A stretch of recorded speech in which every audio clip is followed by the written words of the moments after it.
Brad Pitt.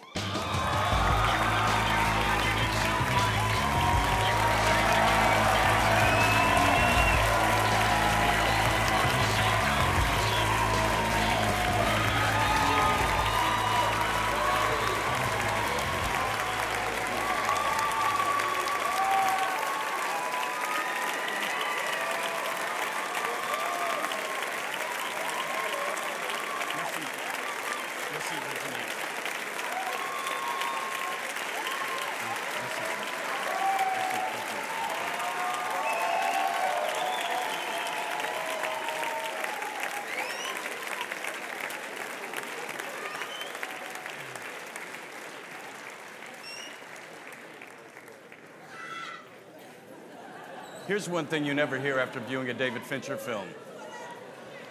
That was fun. We should have brought the kids. No? Yes, I played a part in 3 of David Fincher films. Hi, my name is Brad Pitt, and I'm a survivor. Here's some things you might hear on a David Fincher set. Let's shoot this, please, before we all lose interest in living. Okay, we have the out of focus version. Let's try one that's in focus. If you pan to the right and see that in your frame again, you have my permission to take your own life. And a personal fave, I want you guys to enjoy yourselves, but that's what Saturdays and Sundays are for. No one says making a Fincher film is easy. All will tell you it's worth it. Some say he's a perfectionist. That is true, very true. It's rumored he once shot 90 takes on a single setup. This is entirely false, it's inaccurate, it's not true. It was 92. It's said a studio exec approached him after a screening saying, "David, I am not comfortable with this cut." David's response was, "You have my sympathy." That's true, that's true. Reportedly, while filming the birth of his daughter, he asked the doctor if he could try that one again. That's unsubstantiated, I'm not sure. If you can tell by now, I love the band with all my heart. And I'm pleased I could ambush him here today and be a part of honoring one of our greatest storytellers. And congrats on even getting him here. For this is a man who's more prone to avoid the spotlight. For David, it's the imagining of the idea when he's happiest. The innovation, the psychology of the thing, what he can unearth. By the time he starts shooting, he'll tell you this is the moment he begins falling short of his aspirations.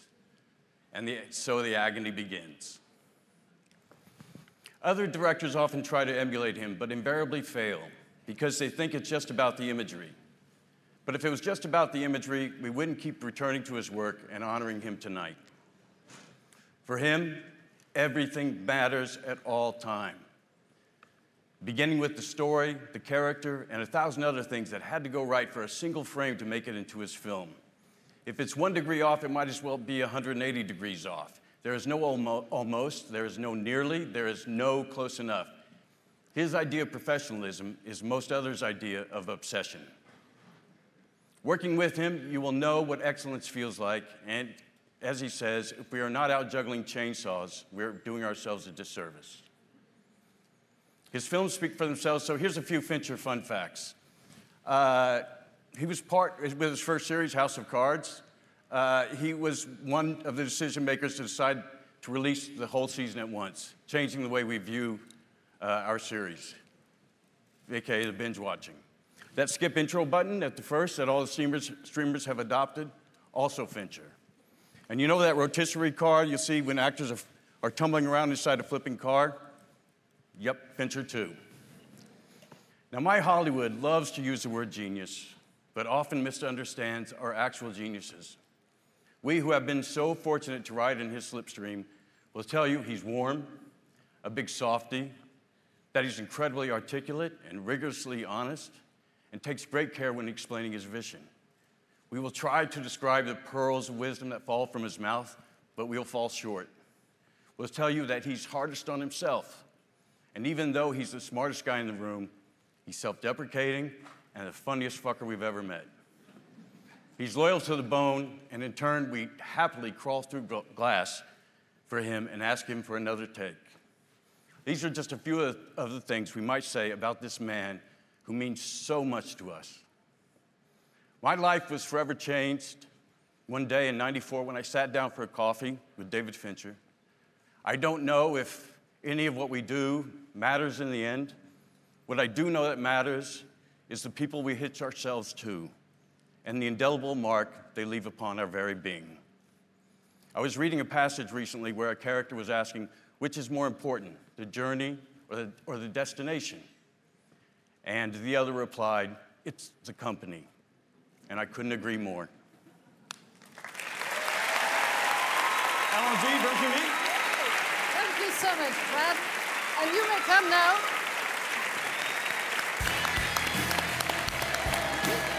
Together.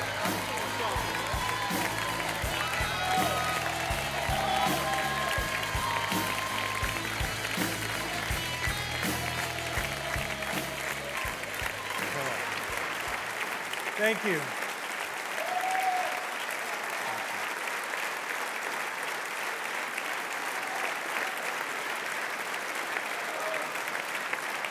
Bless you. Thank you for your wonderful invitation.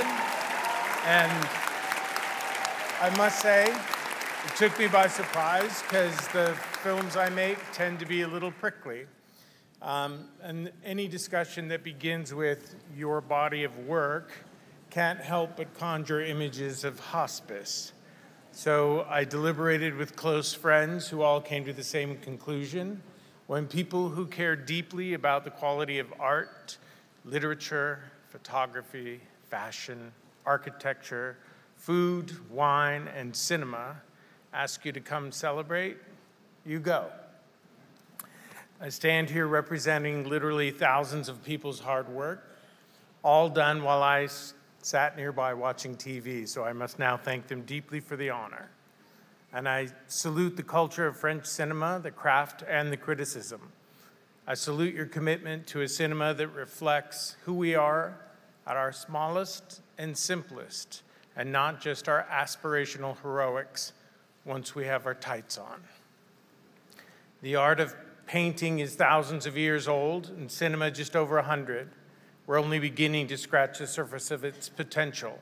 I hope to see you again sometime in its even more glorious future. And lastly, I want to acknowledge my wife and daughter, who are my beacon when I'm lost in the brambles of creative self-recrimination, and only their kindness brings me home. Thank you very much.